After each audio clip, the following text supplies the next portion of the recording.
Francouze v brance, ale kdo jiný než vy, tím nejodbornějším pohledem by měl posoudit I shall add a new play to my collection today. A nejen ve finále, v celé sezóně. Tak ono je to o tom, každý brankár tvrdí, že keď cíti dôveru trénerov, chytá, celú sezónu mal výbornú, mužstvo hralo kolektívne, bráni.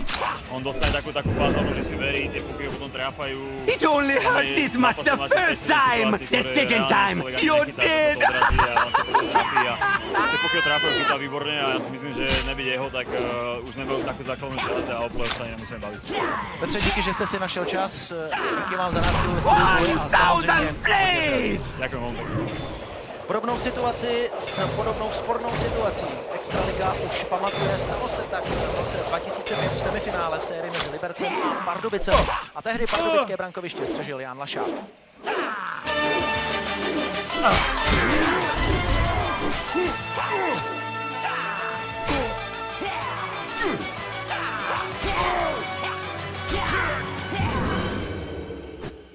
Perhaps a quick stab will let out all that tension in your shoulders. Nemal som vrcholnú formu. Určite na začiatku roku som chytal lepšie ako v play-off, ale sme sa zomkli, celá partia, chalani mi pomohli a ja si myslím, že som sa snažil dávať im že som tam a že mi môžu dôverovať, takže to možno, že trošku aj pomohlo.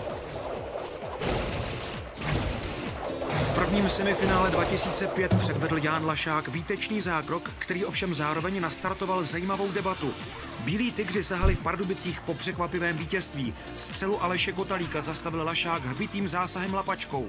Opakované záběry naznačily, že puk se při Kotalíkově ráně pravděpodobně dostal za brankovou čáru. Liberec proti posouzení této situaci nikdy neprotestoval. Pardubický brankář s odstupem dokazuje, že záběry kamer neukazují skutečnou dráhu kotouče. A tak zůstane tento moment zapsán v historii play-off nikoli jako sporný, ale právu jako výtečný brankářský postřeh. 1000 plays! Tú situáciu z ľavej strany strieľal Vrbata, ja som mal odkrytú skoro celú tú polku brány. On ako pravák vystrelil ten puk a teraz všetci videli, že moja lapačka bola tu v bráne. Dajme tomu, že to je tyčka. Že moja lapačka bola v bráne a vypočítali si, že keď tu je puk a moja ruka je v bráne, že je to jasný gól. Lenže nikto nevidel, že on trafil tyčku. Ten puk letel takto, trafil tú tyčku, po tej tyčke sa zviezol, sa otočil a tu som ho ťahal von. Čiže vlastne ten moment, čo si každý myslí, že už to bolo v bráne, tak ten puk bola tyčka. Čiže ja som síce mal ruku v bráne, alebo som sa celý pretočil, ale som vyťahoval puk presne v tom momente, keď on zišiel z tej tyčky.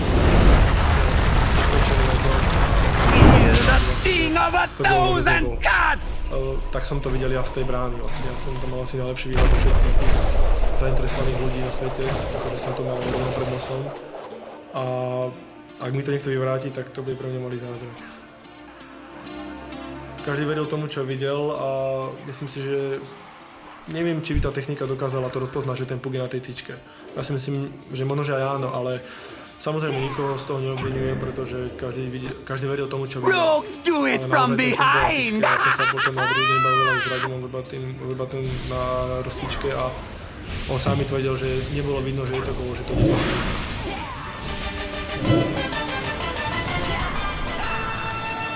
Feel the sting of 1000 cuts! Even 1000 deaths could put my soul to rest!